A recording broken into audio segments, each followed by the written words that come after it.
For 40 years, that 1967 Ford Mustang sat in the dark. To her, it was just an old car, a permanent silence. Alexandra hired 5 of the country's top restoration experts to fix the old car. But every single one of them eventually gave up. It belonged to her father, a man she had not spoken to for 2 years before his death. A lingering wound she never got to close. But there was one mechanic on a forgotten Milbrook street who could read that engine like a language only he understood. The day he started it, he was about to uncover her father's final message. Let's follow this closely, because what he uncovered next will change everything you thought you knew. Mason Cole opened the garage doors at 6 in the morning, just like any other day. His shop sat on Glenwood Street, a narrow stretch of asphalt in the heart of Milbrook. Deep in Virginia, where 2-story buildings leaned together. And the morning light filtered sideways through the dusty front windows. From the outside, it looked unremarkable. The fading sign above the entrance had not been repainted in years, and the concrete driveway was permanently stained with dark rings from decades of dripping oil. But inside, his tools were arranged with a precision that was about pure intention, not just habit. Every single wrench hung at the exact same angle on its peg. Every socket tray was sorted by diameter, depth, and how often he needed to use them.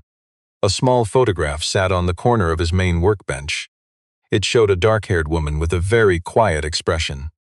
But Mason never explained who she was, and his customers never bothered to ask. That morning, a 1972 Chevrolet sat in the main bay. Mason had been working on it for 3 days, long enough to see why other shops had rejected the job. Someone had rebuilt the carburetor completely wrong in the past. It was done by an amateur who knew just enough to be dangerous, not careful. Fixing it meant dismantling half the fuel system to finally reach the original issue. He worked in quiet focus, using specialized tools that most modern mechanics had never seen. He adjusted the engine specifications from memory instead of reading charts on the wall. Around 8, an elderly man in his early 70s named Joseph knocked on the open door, wearing a canvas jacket regardless of the weather. He was the kind of man who had run out of options before finding Coe's Auto. Joseph watched him work, explaining that a shop on Franklin Avenue told him the engine was ruined. Another place across town quoted him $3,000 and a month's wait before they gave up. Mason listened to the old man's story without slowing his hands. Joseph asked him with hesitant curiosity. He wanted to understand why a talented mechanic like Mason had never expanded. Why he never hired staff, opened a second shop, or moved to a busier area. That question landed in the shop and just sat there. Mason wiped his hands on a greasy rag, looking at the question like a language he once spoke fluently but no longer needed. He simply replied that he had enough, and Joseph did not push. The Chevrolet was fully repaired before noon. When Joseph drove it out onto Glenwood, the engine purred cleanly with absolutely no hesitation. There was no rattle, just smooth motion. He sat in the lot for a full minute before driving away. Mason watched from the open bay door, then quietly headed back inside. He still had the rest of his shift, and then another long day tomorrow. And that steady shop rhythm was the only structure he had left to rely on. Tucked on the back shelf of his storage room, behind technical journals printed in German and Italian, sat a dusty cardboard box sealed with tape that had turned amber and brittle. Those journals were not the kind you would find in an ordinary repair shop. They were rare engineering papers from European manufacturers, filled with stress calculations and tolerances written in hundredths of a millimeter. No one had opened that cardboard box in several years. Mason walked right past it twice that afternoon, avoiding looking at it directly. The way someone navigates around a memory they refuse to think about until they are forced to. He was quietly eating lunch at his workbench, grabbing food from a simple paper bag when his phone rang just before 1 o'clock. The woman calling introduced herself as Carter Hayes, reaching out on behalf of the powerful Whitmore Industries. She asked if he restored classic vehicle projects. Mason set down his sandwich and asked what kind of car, unaware of the message hidden inside. Alexandra Whitmore stood at her desk on the 35th floor of Whitmore Tower when Carter returned with a one-word answer. Interested, her executive office was long and spare, with floor-to-ceiling windows that reduced the city below to a diagram of streets and tiny moving things. A scale that made any business problem look containable from a distance. But Alexandra was not looking at that view. She held a physical document that Logan Pierce's office had sent over by courier that morning. Exactly the kind of theatrical gesture Logan made when he wanted to guarantee he was noticed. The paper was a hostile acquisition proposal targeting her late father's company. Priced 30% below fair market value, demanding a board vote in just 3 weeks.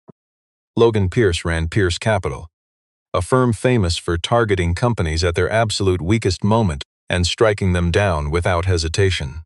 He picked this specific moment with the cold precision of a predator who had done this many times before. And her father's death 4 months ago gave him the exact opening he had been waiting for. Edward died at 72 in the suburban house where Alexandra had grown up, and they had not spoken for 2 years before he died. Their silence was the painful kind that slowly accumulates in heavy layers. A mix of missed calls, misread signals, and harsh words neither of them ever figured out how to take back. Yet, he left her everything. The entire company, the massive accounts, and that dusty Mustang sitting untouched in the garage for 40 years. To Alexandra, it was just an old car when she first saw it while settling his estate. She stood in the garage doorway in her expensive work clothes, watching dust swirl in the light over the hood. She was only a little girl the last time she had stood in this dark garage with him. So young that the memory returned not as a clear picture but as a heavy sensation. The sharp scent of motor oil and warm metal, and his reassuring hand resting on the hood. His deep voice promising her that one day he would finally fix it. And the two of them would drive through the city, with all the windows rolled down. But that day never arrived, nor did any of the other promises he made. A week after the hostile acquisition offer arrived, Logan Pierce cornered her at a charity dinner inside a stuffy ballroom smelling of fresh flowers and waxed floors. He acted with the smug confidence of a man who believed the outcome was already decided. He brought up the Mustang, not to ask about it but to dismiss it entirely. He claimed her father hoarded useless things he had no plans to use. To him, that dusty old car in the garage proved his point perfectly. He called it decaying metal. She stared back over her glass and said nothing. But his calculated insult triggered something deep inside her that evening. She saw through his attempt to undermine her. He wanted her to believe her father's legacy was weak, forcing her to sell before things got worse. Instead, his arrogance backfired completely. Before leaving the hotel, her mind was entirely made up. That old car would be restored to make a statement at the gala in 3 weeks. She saw it as a shield against the board, Logan, and anyone watching. Whitmore was not for sale, but 4 restoration shops turned her down. One shop claimed the rare fuel system parts simply did not exist anymore. The second peeked under the hood for 20 minutes before returning the keys without a word. The third refused to touch the engine, seeing only a dead, useless piece of iron. The fourth sent a letter calling the entire project completely impossible. Carter gathered all the rejections and left them on her desk. She glanced at the list once, telling him to keep searching. He asked if they should look outside the state. She wanted anyone capable of reviving the vehicle, no matter where they were. Evelyn Nash lived in a yellow house on Milbrook's east side with a desk piled high with files from engineering projects she no longer officially ran. At 68, she had spent most of her career working in finance, including over a decade of service at Harrington Automotive. Back when that legendary company produced some of the absolute finest restoration work in the country. Carter tracked her down through a classic car registry, a chain of industry rumors that started with a retired engineer in Charlottesville, leading to several experts who all agreed on one name. When Carter arrived on Tuesday and described the state of that old car, Evelyn listened in complete silence, asking only for the production year and model, and whether the engine block carried any special factory stamps. Carter had photos ready. She nodded, saying only one man could find what was hidden inside. Mason Cole was his name, a mechanic who looked far beyond the rusted metal. Carter wondered how a solo mechanic could succeed where entire teams of specialists failed. Evelyn looked at him calmly and replied, "Go ask him." This time, Alexandra did not send her assistant. She drove out herself on a crisp Thursday morning, without warning him she was coming. Driving completely alone was so rare that her assistant watched in silent confusion.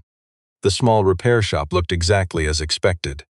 A faded sign, two weathered bay doors, and oil-stained concrete marked his humble workspace.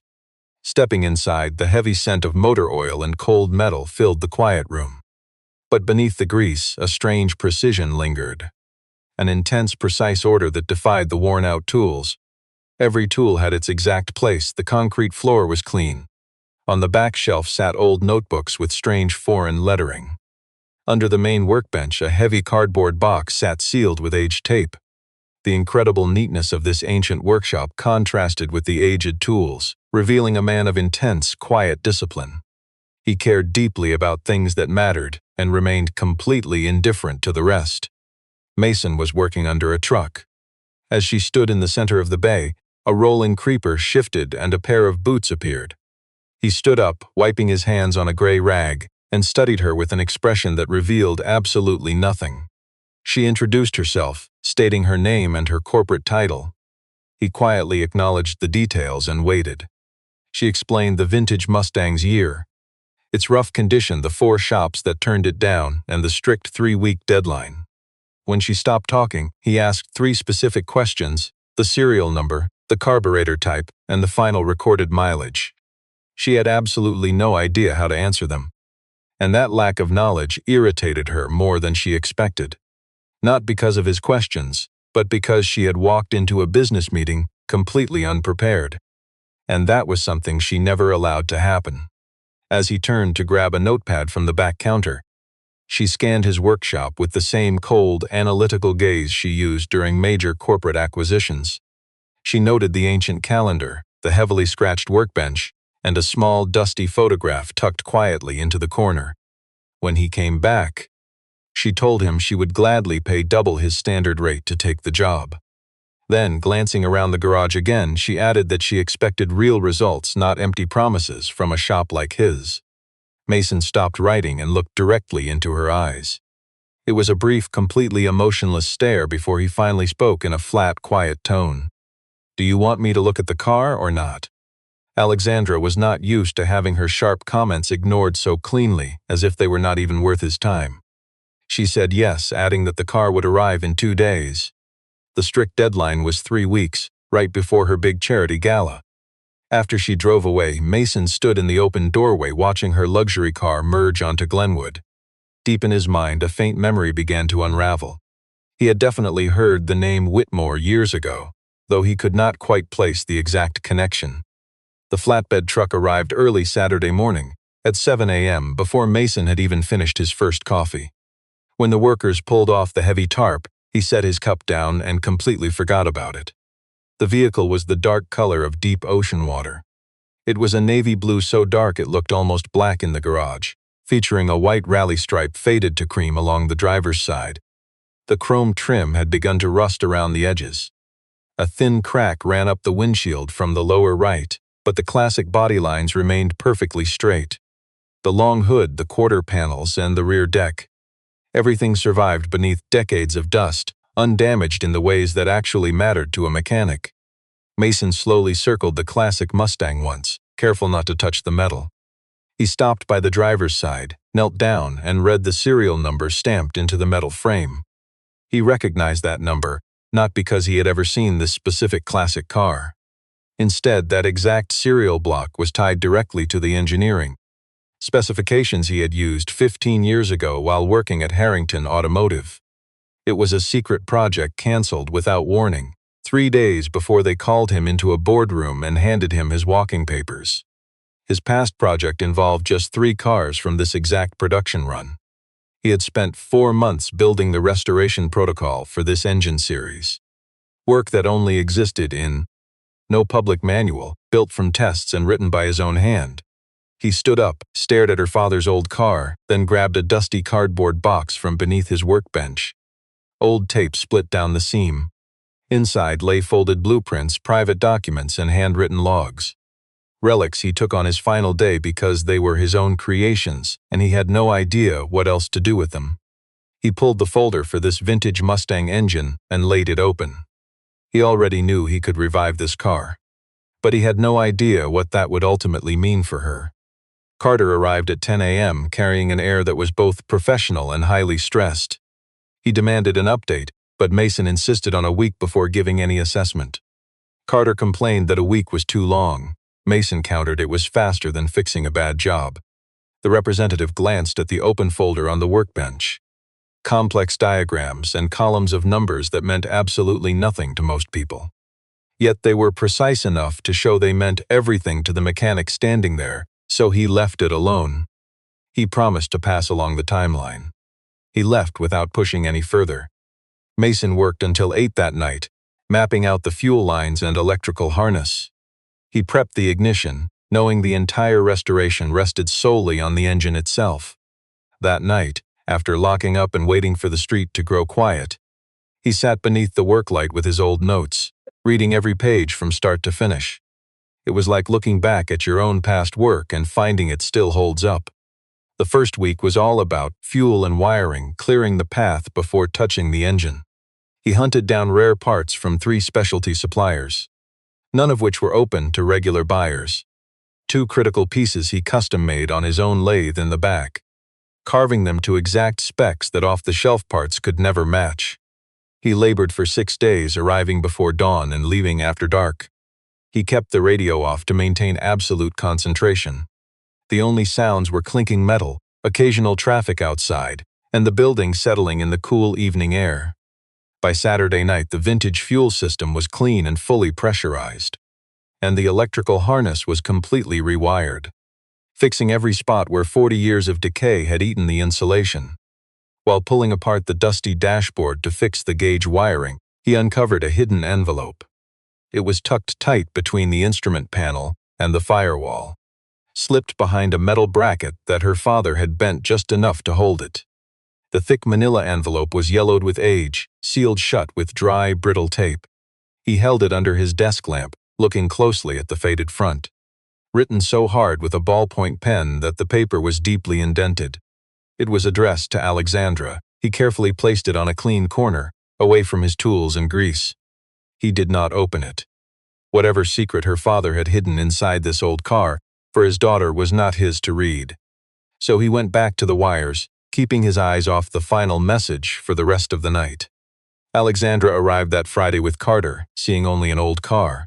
She stood in the doorway, staring at what she saw as just a ruined car. Dashboard off, parts scattered. To her, it was just a stripped-down old car. Fuel lines disconnected. Her expression was pure annoyance at this useless, broken-down car. The face of a CEO seeing only an expensive delay. She wanted clean, fast progress, but was staring at the chaotic reality of a dusty old car. In the back, Mason adjusted a bracket, quietly uncovering her father's final message. He nodded, focused on uncovering her father's final message. She asked why he had dismantled her old car. He replied he had to trace every connection to truly uncover her father's final message. She snapped that she had only wanted this old car sold. He set down the bracket, turned and said, "Did you want it to start once and fail at the roadside, or did you want it to run the way it was designed to run?" She remained completely silent. Admitting he was right meant admitting this was more than just a useless, dusty old car. They stood quietly beside the old car. The silence grew heavy as they stood there, his hands holding the key to her father's final message. Alexandra stared at the fading navy paint, seeing only a useless old car. She struggled to see only a dusty old car. She spoke softly, trying to treat it as just another old car. She noted how strange it was watching a beautiful old car sit unused. Mason set down his tools, his mind on uncovering her father's final message. He said people often wait for a moment that never comes, slowly uncovering her father's message. He spoke without looking, uncovering her father's final message. He spoke like someone sharing a heavy, long-held truth, matching the weight of her father's final message. Alexandra offered no reply. She left soon after, seeing only a stubborn old car, while Mason returned to uncovering her father's final message in that envelope. By week 2, Logan Pierce scheduled a lunch with Carter, scheming to use the old car against her. A calculated corporate move to exploit her distraction with a useless old car. He brought up the old car casually, as if hearing she was wasting precious time at a small shop on a useless old car. He suggested the board would question her judgment for obsessing over a useless old car. Carter listened quietly, knowing she saw only an old car. As a veteran of 15 years, he knew this threat to her old car project had to be reported. He warned Alexandra immediately. That afternoon, she stood by the window, hearing how they targeted her dusty old car. She stared out, determined to keep it about just an old car. She fell silent, determined to protect her father's final message. Then she declared she would take full responsibility for protecting her father's final message. She ordered him to ignore the corporate threats, while Mason uncovered her father's final message. On Tuesday night, Alexandra returned alone, drawn back to her father's old car. The lights inside were still burning at 8. She drove past once, hesitant to face the dusty old car, completely unaware that Mason was inside, about to uncover her father's final message. Inside, a small radio played jazz, setting the scene to uncover her father's final message. The station drifted in and out, much like her father's final message. There was Mason carefully soldering the wires, ready to uncover her father's final message. Under the sharp glare of the work light, his hands kept moving. He didn't hear her slip inside. She paused by the bay door, her eyes landing on an envelope sitting at the edge of his workbench. Instantly, she knew the handwriting, before her mind could even try to deny it. Her father's handwriting. Those familiar slanted letters from every note he had ever written to her. Seeing her name written in his hand on a yellowed envelope, sealed away for decades inside an old car she had ignored. It hit her like a sudden jolt, a feeling she wasn't ready to face. Mason finally looked up when she was only a few steps away from him. Laying down his soldering iron, he told her he'd uncovered the envelope hidden deep behind the dashboard wiring. He assured her he hadn't opened it. She reached out to take the envelope, and for a split second, her hands shook. The trembling was obvious to both of them, though neither of them said a word. Slipping it into her coat, she offered a quiet thank you that carried a heavy sincerity. They stood together in the quiet garage, wrapped in a heavy silence. Low jazz played, the work light flickered, and the silent engine of the old car rested in the bay. In that moment, the distance between them shifted, subtly, but in a way that felt entirely real. Without another word, she walked away. Mason watched her go, stared at the empty bench where the message had lain, and quietly got back to work. On the 18th day, Mason called Carter at 7 a.m., saying, "Come to the shop and bring Alexandra." He wouldn't explain further. Carter only asked if the news was good. Mason replied, "Come and see." Alexandra pulled up 40 minutes later, wearing the dark coat she kept for weekends. She came straight from home, stripped of the professional armor she usually wore to the office. The classic Mustang sat right in the center of the bay. Its body panels were aligned again, and the dashboard was fully reassembled. The trim was polished bright, but the original paint remained untouched. Paint was for later, but every structural and mechanical issue had now been fully resolved. It was clear this machine hadn't just been given a simple repair. It was returned to its true self, rescued from decades of thick dust and heavy silence. Without saying a word, Mason grabbed the key and climbed into the driver's seat. He peered through the clean windshield at her, standing there by the entrance. He slid the key in and turned the ignition. The V8 engine roared to life on the first try. There was no sputtering or hesitation, none of the stubborn resistance you expect when forcing an old machine back to life. It purred, the rumble deep, steady, and authoritative. Not loud, but absolute. The sound filled the entire workshop, from the concrete floor to the rafters, vibrating through the walls and into their chests. Alexandra stood completely still. With her hands loose at her sides, her face showed the sudden realization that preparing for a moment is nothing like being ready for it.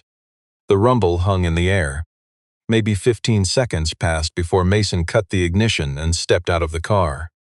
During those 15 seconds, her expression shifted and finally settled. It wasn't grief or relief, but the quiet acceptance of a debt that must be recognized before it can be paid. Carter stood silently behind her. Mason stepped forward and placed the keys gently on the hood. He quietly mentioned there were just 2 days of detailing left before the big gala. She saw a hopeless machine, but he knew its heart. When she asked how, he said he knew the engine. By noon, her corporate world shook. An anonymous email hit the private accounts of 4 Whitmore board members. The secret file detailed his forced exit from Harrington Automotive 15 years ago. It painted a baseless corporate rumor as an absolute undeniable truth to her board. Yet no official panel had ever found him guilty. No judge had ever ruled. But the corporate spin made his alleged guilt look like a fact, and the note warned her board that choosing this mechanic proved she lacked the judgment to lead her father's legacy. The threat traced directly back to Logan Pierce's corporate office. Her assistant delivered the raw email within the hour, letting the corporate threat speak for itself. So she drove to his garage the next morning and threw the papers on his workbench. He read the corporate attacks silently. He put them down. He asked if she wanted their corporate lies or his truth. She chose his. Sitting on his work stool, he spoke with the same calm precision he used to fix engines. 15 years ago, he was the lead engineer restoring and building elite engines at Harrington Automotive. He ran the classified projects that never appeared in any public sales brochure. Everything required custom designs and groundbreaking research. That autumn, everything came crashing down. A rival firm's representative falsely accused him of leaking secret specs to a competitor. They had zero proof. But corporate suits told him that to protect the brand, his quiet exit was the only clean option. He walked away because his wife was dying, and a corporate legal battle would have destroyed them. He saved the secret. Technical files because they were his own life's work, and he didn't know how to let them go. He never spoke of it again. She listened silently, seeing her corporate world unraveling. When he stopped speaking, she sat in total silence. Then she asked who had filed that false claim at Harrington. He looked directly into her eyes before finally speaking. He explained the lie came from a broker representing a massive investment firm that had been aggressively buying up his project rights at Harrington back then. He stated the firm's name. Then he named the corrupt executive behind it all, Logan Pierce. Her expression didn't change, but her corporate view of the world went completely still. It was the quiet chill of absolute certainty. That night, she opened the final message he uncovered from her father's car. She sat at his old desk, in the only room she hadn't yet renovated, under a single lamp in the dark. And she unfolded 3 handwritten pages, penned on the official corporate stationery her father had used his entire life. Her father wrote that he had known about Mason's ruin for years. He had pieced it together through the secret joint venture between Whitmore and Harrington, operating during that exact time. A classic car project where Pierce Capital tried to muscle in before being shut out. Her father stayed silent because speaking out would have exposed his own company's failure to act against the powerful Logan Pierce. Her father had been too deep in the corporate game to make a clean confession. His hidden letter confessed that this silence was his life's deepest regret. He wrote that the Mustang sat untouched because he couldn't face his own guilt. That old car just reminded him of the ruined mechanic, the honest man whose career he had destroyed with his corporate silence, the worker he had exploited without ever giving him any credit. She saw an old car, but it was actually a heavy moral debt. His final letter begged her to find Mason Cole and correct the past. He wrote to lose everything except what truly matters, and not repeat his mistake. She read the mechanic's discovery twice, letting her father's final words sink in deeply. At 11 at night, she called Carter, ordering him to pull every single record from that 15-year-old Harrington joint venture, whatever was left in the vault. She demanded everything, regardless of who it exposed. She sat alone at her desk until nearly 3 in the morning, staring at the final confession the mechanic had found under her lamp. By 6 a.m., Carter delivered the files, but they were incomplete. Routine purging had erased some records, but enough evidence survived. There was a hidden transfer agreement between a subsidiary and a paper company that had been dissolved 6 months after they forced the mechanic out. This shell company led straight back through intermediaries to Pierce Capital. The signature wasn't Logan's, but the paper trail was clear enough for an independent audit to easily trace. Carter left a brief summary, right on top, with the damning evidence stacked neatly behind it. Logan Pierce made his move the morning of the gala. He demanded an emergency session of the board that very afternoon, claiming he had massive critical concerns about her executive decision-making. He wanted to force a vote on the buyout before the evening gala. As she scrambled to react, her entire day split in two. His request hit her office at 9 in the morning. She was in her car 10 minutes later. She beat him to the boardroom, but she refused to sit.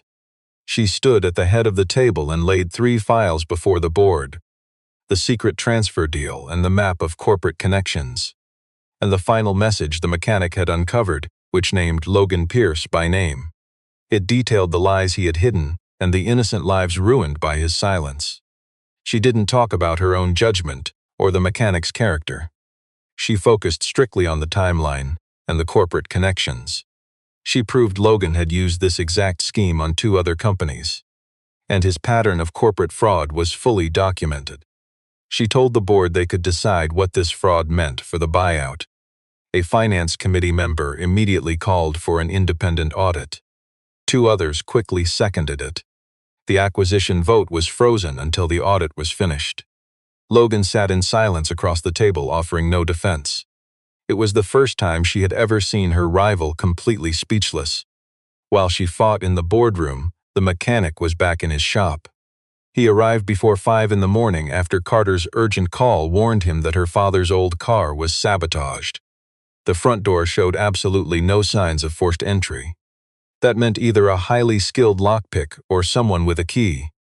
With only 2 keys in existence, he began inspecting the old car and found the sabotage. 4 crucial parts were taken from the ignition and fuel. The delivery system was rigged, so nothing looked disturbed from a normal distance. They were tiny parts, but they sat at the vital convergence that made her father's engine run. He assessed the scale of the sabotage in under 5 minutes. He phoned Carter, confirming that her father's old car had been compromised. He said he needed 6 hours. He told him to bring Alexandra to the gala tonight and not to worry about the old car. He worked without a single break from 5 a.m. until the early afternoon. He had compatible spares from his work last week, but simple compatibility wasn't enough. Every single part had to be checked against strict specifications before installation, calibrated to the engine's exact tolerances and tested in sequence. He didn't eat, he never even sat down. He moved back and forth between the engine and his workbench, deeply focused. He moved with the calm precision of someone who had been asked countless times to stay cool, finding that uncovering her father's legacy was the one problem that required no struggle. The workshop lights shifted from a cold gray to pale gold as morning took over. Muffled noises from Glenwood Street drifted softly in and out. Mason tuned it all out, working as if the outside world, beyond the open garage doors, had temporarily agreed to be completely irrelevant.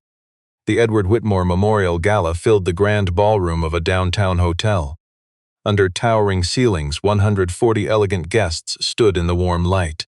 These people had known her father across decades of shared business, coming partly to honor his legacy and partly to judge what his absence left behind. The evening's program highlighted the company's charity work and a short film about its history. But what the program omitted was the deep rumble that reached the lobby at 7. Deep, smooth, and resonant. Vibrating through the entrance, her father's restored message arrived in the ballroom before the car did.